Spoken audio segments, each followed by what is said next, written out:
Amanece sobre los Vosgos, 26 de enero de 1945. El aire huele a metal y tierra helada.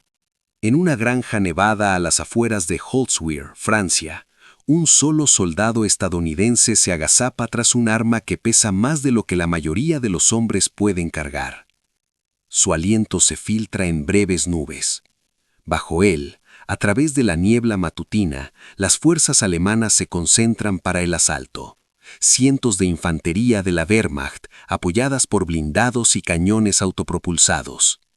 En las próximas 36 horas, este soldado disparará más de 40.000 balas con un arma que sus propios oficiales calificaron de desperdicio de munición.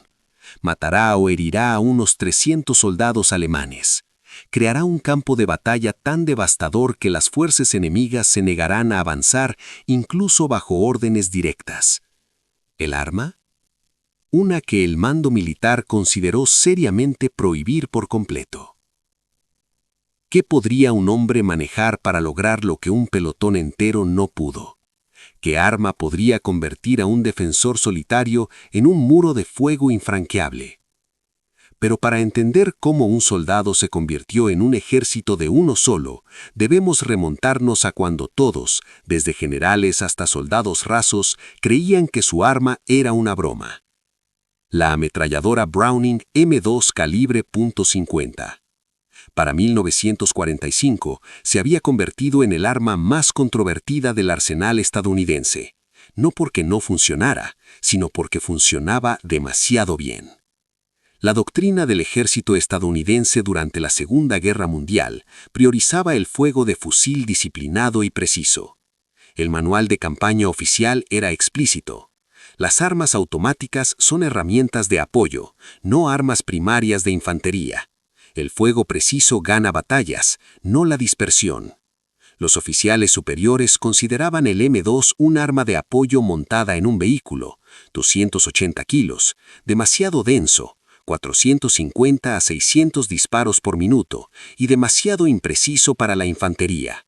Un oficial de artillería lo calificó de una pesadilla logística que convierte a los soldados en porteadores de municiones en lugar de tiradores. La preocupación no era del todo infundada. Un M2 podía quemar 1000 balas en 2 minutos. Las cadenas de suministro tenían dificultades para mantener el ritmo. A los comandantes les preocupaba que los soldados desperdiciaran munición valiosa en ráfagas de pánico. Algunos desaconsejaban activamente su uso fuera de posiciones defensivas fijas. Pero mientras los generales debatían la eficiencia en los puestos de mando con paneles de roble, los soldados en las congeladas líneas del frente se enfrentaban a una realidad distinta. Las tácticas alemanas se basaban en asaltos abrumadores de infantería, olas de soldados que avanzaban bajo fuego de cobertura. Un fusil, por muy preciso que fuera, solo podía detener a un hombre a la vez. Para cuando se accionaba el cerrojo, 3 más habían ocupado su lugar. El M2 no solo mató soldados, destruyó la moral, destruyó las coberturas y creó barreras psicológicas que ninguna ola humana podía cruzar. Lo que comenzó con 180 hombres se había reducido a menos de 20 soldados efectivos tras semanas de brutales combates invernales. Mantenían un frente de 500 yardas que debería haber requerido un batallón entero. Peor aún, la inteligencia informó que las fuerzas alemanas se estaban concentrando para una gran contraofensiva. Al menos 600 infantes de la Wehrmacht, 6 tanques y múltiples cañones autopropulsados se preparaban para abrirse paso a través de esta misma sección de la línea estadounidense. Los cálculos eran simples y aterradores, probabilidades de 30-1 aproximadamente. Las tácticas defensivas tradicionales exigían campos de tiro de fusil entrelazados, posiciones de repliegue coordinadas y apoyo de artillería, pero la compañía, mermada, carecía de profundidad, la munición para sus M1 Garand era limitada y las baterías de artillería se concentraban en otros sectores. El comandante de la compañía, el teniente Britt, lo intentó todo siguiendo las reglas, estableciendo zonas de aniquilación, preparando demoliciones y organizando la retirada. Nada funcionó. Los ataques de prueba alemanes del 25 de enero revelaron la terrible verdad. El fuego de fusil no pudo reprimir a la infantería concentrada. El enemigo simplemente absorbió las bajas y siguió avanzando. Cada hora que pasaba traía más refuerzos alemanes que se filtraban por el bosque. Si esta posición se derrumbaba, nada se interpondría entre los blindados alemanes y el cuartel general de la división a 8 kilómetros de distancia. Todo el flanco de la tercera división se desintegraría. Fue entonces cuando el sargento Murphy tomó una decisión que salvaría a su unidad o lo llevaría a un juicio militar. Murphy medía 1,65 metros y 50 kilos, empapado. Parecía un adolescente jugando a soldados. Cara de niño, voz suave, el tipo de chico que esperarías ver detrás del mostrador de una farmacia en un pequeño pueblo de Texas, no al mando de lo que quedaba de una compañía de infantería destrozada. Pero las apariencias engañaban. A los 19 años, Murphy ya había matado más soldados enemigos de los que la mayoría de los hombres verían en toda una vida de combate. Huérfano a los 16 años, rechazado por los Marines y los paracaidistas por estar bajo de peso, mintió sobre su edad para unirse al ejército en 1942. Para enero de 1945, había combatido por Sicilia, Anzio, el sur de Francia y el gélido infierno de Alsacia. Había ganado 2 estrellas de plata, 2 estrellas de bronce y 3 corazones púrpura. Sus hombres lo llamaban Baby a sus espaldas, hasta que lo vieron luchar. Murphy entendía algo que sus superiores desconocían. En la guerra moderna, la vacilación mataba más rápido que las balas. Había visto morir a demasiados amigos siguiendo la doctrina, esperando órdenes, confiando en que alguien de arriba sabía más. Había aprendido que la supervivencia pertenecía a quienes estaban dispuestos a improvisar, a usar lo que funcionara, sin importar lo que dijera el manual. El cazacarros M10 en llamas se encontraba a 50 metros de la granja, abandonado por su tripulación al ser alcanzado por los proyectiles alemanes. Salía humo del compartimiento del motor, pero el M2, montado en la torreta, permanecía intacto, cargado, funcional y ofreciendo un campo de tiro perfecto en el camino de acceso. Murphy subió al vehículo en llamas, revisó su munición una última vez. Necesitaría todas las balas. La primera oleada alemana emergió de la línea de árboles a las 14 horas. 2 compañías de infantería, en formación de asalto clásica, confiadas en su número. Murphy los dejó acercarse a 200 yardas antes de abrir fuego. El M2 rugió con un sonido como el de una lona rasgada. Cada bala, de media pulgada de diámetro, viajaba a 987 metros por segundo. El efecto fue apocalíptico. Los hombres no solo caían, sino que se desintegraban. Las pesadas balas atravesaron a varios soldados, destrozaron troncos y convirtieron vallas de madera en astillas. El impacto psicológico superó incluso la devastación física. Los soldados que se habían enfrentado al fuego de fusiles, incluso al de ametralladoras, nunca habían experimentado algo así. El M2 no suprimió, sino que aniquiló. El primer asalto estalló en menos de 4 minutos. Los supervivientes se dispersaron hacia el bosque, dejando decenas de cadáveres esparcidos en la nieve. Luego llegó la segunda oleada, y la tercera. Los comandantes alemanes, convencidos de que ninguna arma por sí sola podía mantener esa cadencia de fuego, siguieron enviando hombres al frente. Se equivocaron. Murphy disparó en ráfagas controladas, de 5 a 7 proyectiles, atravesando la M2 entre las formaciones enemigas con precisión quirúrgica. El cañón relucía de un rojo cereza. La bala perdida caía del cazacarros en llamas en un flujo constante. Los alemanes desplegaron blindados. Murphy ordenó ataques de artillería contra su propia posición, con proyectiles que impactaron a menos de 50 metros. Confiando en la proximidad los salvaría, mientras devastaba a la infantería que avanzaba a campo abierto. Cuando un Panzer IV dobló la esquina de la granja, giró la torreta mecánicamente, atacando las amenazas por prioridad. Primero las más cercanas, segundo los blindados, Tercero, las formaciones concentradas.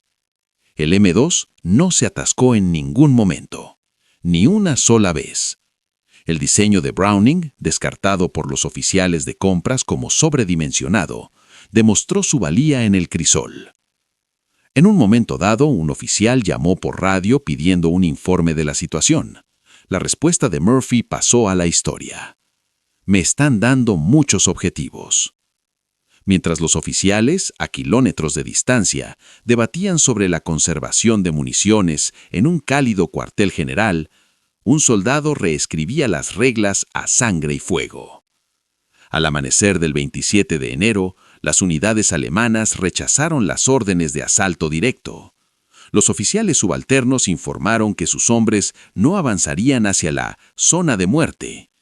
La barrera psicológica resultó tan infranqueable como cualquier campo minado.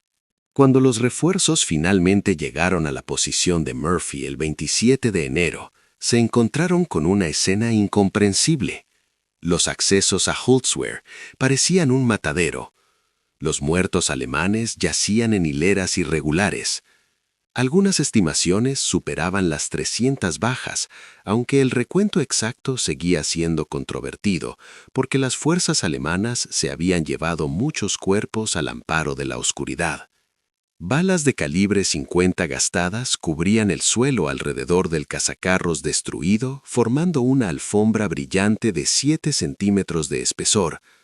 Murphy había disparado aproximadamente 40.000 proyectiles. El propio Murphy tuvo que ser liberado de las empuñaduras del M2. Sus manos se habían congelado pegadas al arma. Heridas de metralla cubrían sus piernas. Había recibido múltiples impactos, pero nunca dejó de disparar. Los médicos informaron que presentaba hipotermia. Estaba parcialmente sordo por la explosión del cañón y sufría una grave inhalación de humo. Había perdido el conocimiento 2 veces, pero seguía luchando. La reacción militar inmediata fue esquizofrénica. Los comandantes de campo reconocieron haber presenciado algo extraordinario. Un hombre había ocupado una posición crítica contra todo pronóstico usando un arma que, según la doctrina, no podía emplearse de esa manera. Murphy recibió la medalla de honor 6 meses después. La mención mencionaba explícitamente su uso del M2 desde una posición expuesta y en llamas. Pero la respuesta institucional reveló verdades más profundas. Los oficiales de artillería que habían criticado el peso y el consumo de munición del M2 guardaron silencio repentinamente. En cuestión de semanas, las solicitudes de M2 adicionales comenzaron a aumentar desde las unidades de primera línea. Los manuales de entrenamiento se revisaron discretamente. La frase «uso de ametralladoras pesadas» por parte de la infantería apareció por primera vez en la doctrina táctica. ¿Qué cambió? Matemáticas simples. La acción de Murphy había demostrado que un M2 en las manos adecuadas podía lograr lo que un pelotón con fusiles no podía: la negación de área contra una infantería en masa. Los defectos del arma, peso pesado, alta cadencia de fuego y consumo masivo de munición, eran en realidad características al enfrentarse con tácticas de oleadas humanas. El ejército nunca admitió oficialmente el error, pero las cifras de adquisiciones lo demuestran. La producción del M2 aumentó un 40% en los últimos meses de la guerra. Pero la historia no termina en ese campo empapado de sangre. La M2 Browning sigue en servicio en el ejército estadounidense 80 años después, siendo el arma más longeva de la historia estadounidense. La postura de Murphy en Holzwehr no solo reivindicó un arma, sino que expuso una falla fundamental del pensamiento militar: la suposición de que la sabiduría institucional siempre prevalece sobre la innovación en el terreno. ¿Cuántos soldados murieron en 1943 y 1944 porque los comandantes se negaron a adaptarse? ¿Cuántas posiciones defensivas cayeron porque la doctrina prohibía el uso desmedido de fuego pesado? Nunca lo sabremos, pero la acción de Murphy demostró que a veces el inconformista, El soldado dispuesto a ignorar el manual y confiar en sus instintos de combate salva más vidas que 1000 oficiales de Estado Mayor con planes perfectos. El patrón se repite a lo largo de la historia militar. Los tanques fueron descartados como novedades de trinchera. Los portaaviones fueron considerados buques de apoyo. Los drones enfrentaron décadas de resistencia antes de volverse indispensables. Cada innovación se topó con el mismo escepticismo institucional. Demasiado cara, demasiado compleja, demasiado diferente de cómo siempre hemos hecho las cosas. El ejército actual debate sobre sistemas autónomos, armas de energía dirigida y sistemas de puntería asistidos por IA. Los argumentos resultan familiares, no probados, poco fiables y contrarios a la doctrina. Mientras tanto, los soldados en el campo improvisan, se adaptan y demuestran lo que funciona, a menudo a un coste terrible. 300 tumbas, un arma, un soldado. ¿Cuántas historias como esta más quedan enterradas en la historia, olvidadas por desafiar suposiciones cómodas? Audie Murphy se convirtió en el soldado más condecorado de Estados Unidos, pero su historia en Holtzwir casi desapareció en los informes clasificados posteriores a la acción. ¿Cuántas historias similares nunca llegaron tan lejos? ¿Conoces a soldados que innovaron bajo fuego enemigo? ¿Armas descartadas por orden que resultaron esenciales en combate? ¿Momentos en los que la negativa de una persona a seguir la doctrina salvó vidas? Comparte esas historias en los comentarios, especialmente veteranos e historiadores militares. Queremos saber lo que los libros de texto no nos cuentan. La historia no se limita a lo que sobrevive en los registros oficiales. Está en los recuerdos que preservamos, las lecciones que nos negamos a dejar morir, las verdades incómodas que cuestionan la percepción que las instituciones tienen de sí mismas. Cada innovación olvidada representa a soldados que murieron esperando que el liderazgo los alcanzara. Si esta historia te reveló algo nuevo, suscríbete. Hay cientos más enterradas en archivos, esperando a que alguien las cuente. Se rieron de su arma. La llamaron inútil, poco práctica, una pesadilla logística. Pero los 300 hombres que la enfrentaron en ese gélido campo de batalla nunca volvieron a reír.